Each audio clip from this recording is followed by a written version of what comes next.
से कर सकता है। ठीक है, पहले जानो लाइपोप्रोटीन स्मॉल है क्या। It is nothing but an LDL with apolipoprotein A. मतलब एक एलडीएल ही है जिसके साथ जो एपोलाइपोप्रोटीन है वो अलग है। वो एक धागे जैसा लंबा चेन है जो लाइपोप्रोटीन स्मॉल ए होता है। यूजुअली लाइपोप्रोटीन्स एपोलाइपोप्रोटीन्स जो होते हैं B100 B48 ये सारे जो एपोलाइपोप्रोटीन स्मॉल ए है ये लंबा धागा जैसा, ये एक एलडीएल के साथ अगर ज्वाइंट रहे उसको हम बोलेंगे लाइपोप्रोटीन स्मॉल ए। ठीक है, lipoprotein small a has similar structure to plasminogen. Lipoprotein small A का जो स्ट्रक्चर है वो काफी हद तक प्लाज्मिनोजेन के साथ मिलता है। They are analogue structures. ठीक है, अब जो प्लाज्मिनोजेन है असलियत में क्या होता है, plasminogen converts to plasmin and binds to fibrin to perform fibrinolysis in affected areas. Usually क्या है, प्लाज्मिनोजेन प्लाज्मिन में कन्वर्ट होता है, ये प्लाज्मिन फिर फाइब्रिन के साथ बाइंड होता है और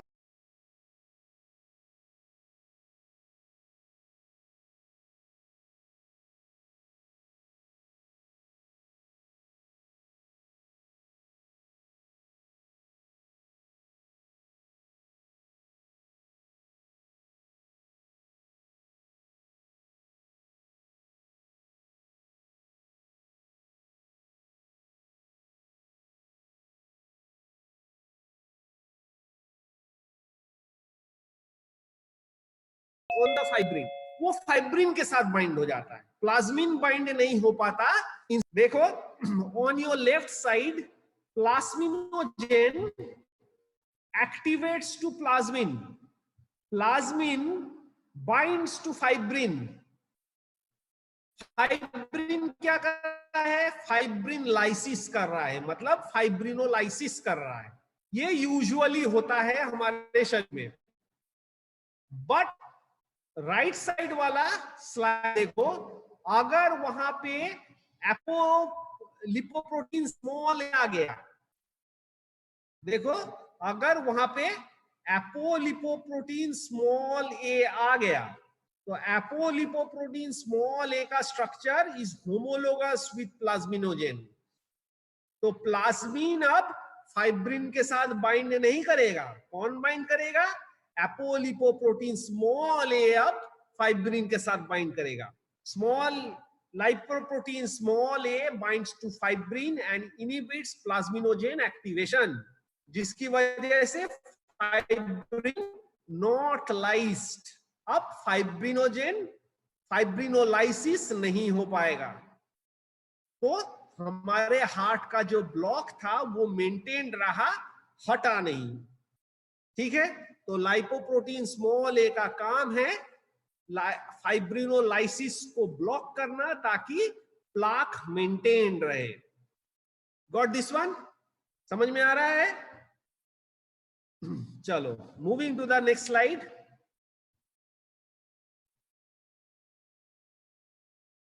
अब HDL क्या है, हाई डेंसिटी लिपोप्रोटीन, और दूसरा क्या नाम था, हाईली डिजायर्ड लिपोप्रोटीन।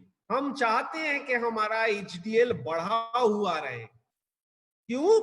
क्योंकि इसका काम है पेरिफेरल टिश्यूज से फैट को लिवर में ले जाना। हार्ट से जितना भी एक्स्ट्रा फैट है उसको लिवर में लेके चले जाना ताकि हार्ट से फैट हट जाए। तो हार्ट अटैक से ये हमें बचा सकता है। तो इसीलिए HDL को हम बोलते हैं हाईली डिजायर्ड लिपोप्रोटीन, ताकि हमारा हार्ट सेफ रहे। ठीक है, पहले तीन छोटी चीज जान लो। तीन तरीके के HDL होते हैं। पहला है नेसेंट डिस्कॉइड HDL। नेसेंट मतलब खाली, डिस्कॉइड मतलब चपटा HDL। ठीक है, तो पहला कैटेगरी है खाली चपटा HDL, दूसरा है स्मॉल स्फेरिकल HDL, स्मॉल छोटा है पर गोल है HDL है, जिसको हम बोलते हैं HDL3, ठीक है। अच्छा, तीसरा है लार्ज, अब वो बड़ा है, स्फेरिकल है, इसको हम बोलते हैं HDL2, ठीक है। तो ये 3 कैटेगरी के HDL हम देखेंगे। अच्छा, पहले HDL का काम क्या है? Transport of fats from peripheral tissues to liver. इसका काम है पेरिफेरल टिश्यूज से लिवर में ले जाना। जो VLDL, IDL, LDL करता है उसका बिल्कुल ऑपोजिट काम, ठीक है। इसका काम है पेरिफेरल टिश्यूज से फैट को पकड़ के लिवर में ले जाना। पेरिफेरल टिश्यू से फैट कम करना HDL का काम है, इसीलिए ये हमारे शरीर के लिए अच्छा है। गुड कोलेस्टेरॉल बोलते हैं और हाईली डिजायर्ड कोलेस्टेरॉल बोलते हैं और हाईली डिजायर्ड लाइपोप्रोटीन बोलते हैं। इस मैकेनिज्म को बोलते हैं रिवर्स कोलेस्टेरॉल ट्रांसपोर्ट। जो HDL का काम है उस काम को हम बोलते हैं रिवर्स कोलेस्टेरॉल ट्रांसपोर्ट, ठीक है। रिवर्स में जा रहा है। अब पहले कहां से आया था? लिवर से पेरिफेरल टिश्यूज में आया था वाया VLDL, IDL, LDL। अब रिवर्स में जाएगा from peripheral tissues back to the liver, ठीक है। अच्छा, it contains apolipoprotein A1, A2, C और E, ठीक है। इसमें जो लाइपोप्रोटीन्स होते हैं वो है lipoprotein A1, lipoprotein A2, lipoprotein C and lipoprotein E। ये 4 लाइपोप्रोटीन HDL के साथ जुड़ा रहता है ड्यूरिंग इट्स एक्टिविटी। ये जब तक काम करेगा तब तक उसके साथ ये चारों लाइपोप्रोटीन्स जुड़े रहेंगे, ठीक है। अच्छा, अब HDL का काम था पेरिफेरल टिश्यू से लिवर में ले आना। तो पेरिफेरल टिश्यू सिंथेसाइजेस HDL। जो एडिपोसाइट्स है या मसल्स है या एड्रेनल है, ये सारे ऑर्गन्स सिंथेसाइज करते हैं HDL, इंक्लूडिंग हार्ट। हार्ट का जो सेल है वो भी HDL सिंथेसाइज करता है। तो peripheral tissue synthesise discoid nascent HCl। अब वो बिल्कुल खाली चपटा HDL के फॉर्म में सिंथेसाइज्ड हुआ, अभी उसके पास कोई कोलेस्टेरॉल नहीं है, ठीक है। अब उसका जो एपोलिपोप्रोटीन A1 है वो हार्ट के LCAT को स्टिमुलेट करता है। LCAT क्या था? लेसिथिन कोलेस्टेरॉल एसाइल ट्रांसफरेज, बहुत इंपॉर्टेंट एंजाइम है, ठीक है। लेसिथिन कोलेस्टेरॉल एसाइल ट्रांसफरेज जो HDL के साथ एपोलिपोप्रोटीन A1 था, उसका काम है LCAT को स्टिमुलेट करना। LCAT को स्टिमुलेट करने से क्या होगा? इन द पेरिफेरल टिश्यूज उससे 2 और प्रोटीन स्टिमुलेट होंगे। कौन कौन से? कोलेस्टेरॉल एस्टर ट्रांसफर प्रोटीन और ABC ट्रांसपोर्टर प्रोटीन। ये दोनों प्रोटीन एक्टिवेट हो जाएंगे। जैसे ही एपोलिपोप्रोटीन A1 LCAT को स्टिमुलेट करेगा ऑन द पेरिफेरल टिश्यूज, 2 और प्रोटीन्स एक्टिवेट हो जाएंगे। कौन कौन से? Cholesterol ester transfer protein CETP और ABC ट्रांसपोर्टर प्रोटीन ABCA1। इन दोनों की वजह से अब पेरिफेरल टिश्यूज में जितना कोलेस्टेरॉल है वो अब HDL में डंप हो सकता है। HDL का जो गेट है वो खुल जाएगा कि अब मेरे अंदर कोलेस्टेरॉल में पैक कर सकता हूं, which then packs cholesterol esters to discoid nascent HDL। अब वो डिस्कॉइड नेसेंट एचडीएल के अंदर पेरिफेरल टिश्यू से कोलेस्टेरॉल को डंप करने लगेगा और धीरे धीरे उसका साइज बढ़ने लगेगा। अब वो गोल हो जाएगा क्योंकि उसके अंदर अब काफी सारा कोलेस्टेरॉल आने लगा है। तो it form small spherical HDL3।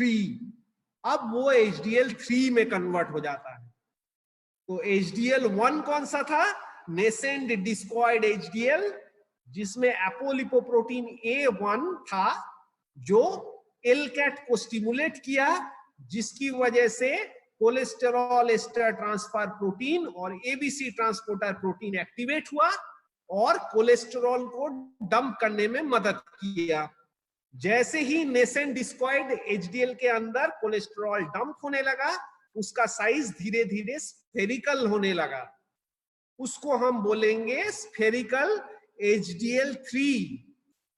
ठीक है?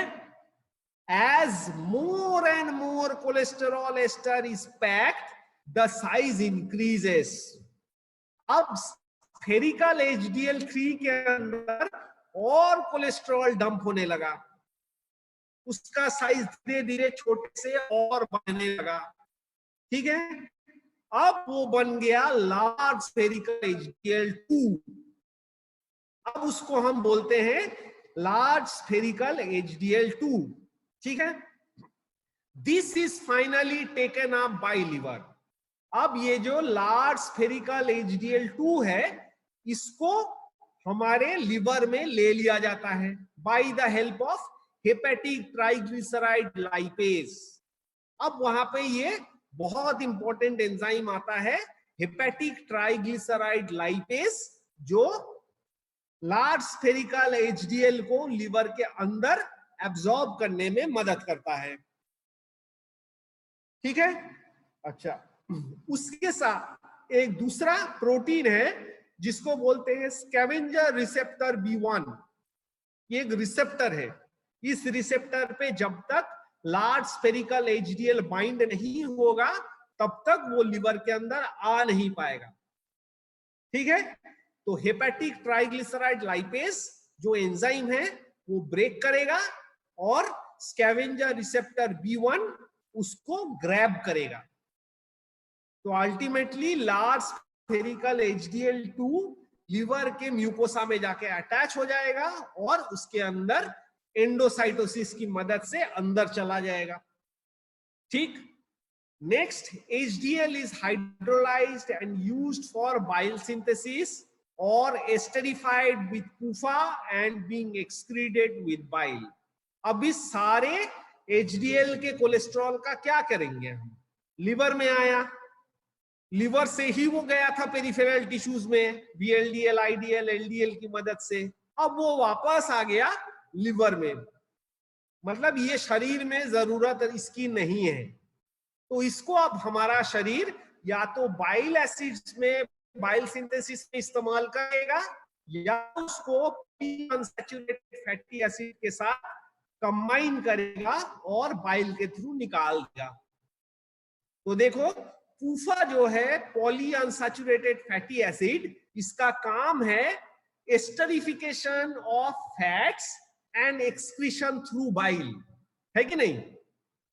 इसीलिए टीवी में जब एड्स आते हैं ऑयल्स के, तब बोला जाता है पूफा कंटेनिंग ऑयल्स खाओ, सफोला खाओ।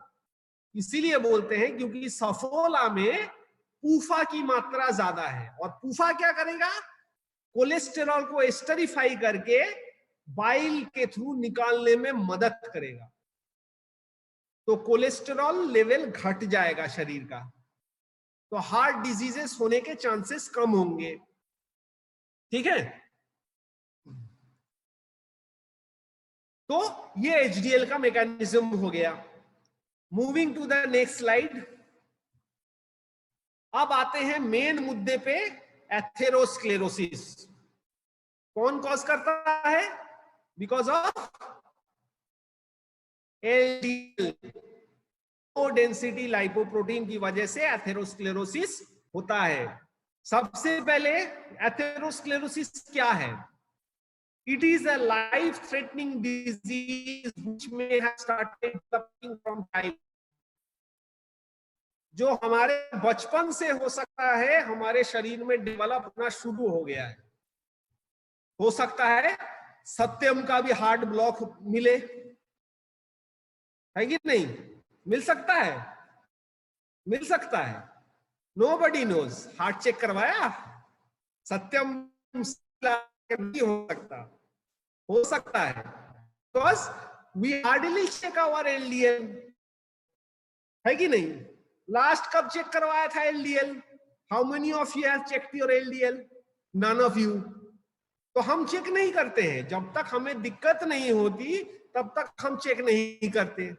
या तो हम बहुत ओबेस होते तो हमें डर होता, या सत्यम बहुत बार छत पे जाके हवा खाने जाता हो तो चिंता की बात होती। Satyam is nodding it head, हाँ मैं जाता हूं छत पे, ठीक है। तो it may have started developing from our childhood, हो सकता है बचपन से हमारे शरीर में ये डेवलप करने लगा हो। There is no strict prediction of development of atherosclerosis. कोई नहीं कह सकता किसको कब कैसे एथेरोस्क्लेरोसिस हो सकता है, किसी को भी हो सकता है।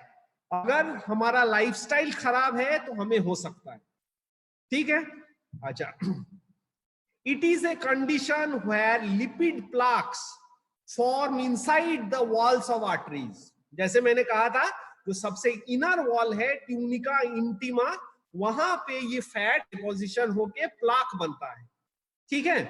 तो this is a condition where lipid plaques forms inside the wall of arteries, arteries के इनर वॉल पे बनता है। अब दो टर्म पहले जानो, आर्टेरियोस्क्लेरोसिस, स्पेलिंग को देखो, स्पेलिंग को देखो, आर्टेरियोस्क्लेरोसिस, और उसके अगले लाइन को देखो एथेरोस्क्लेरोसिस, दो अलग अलग चीज।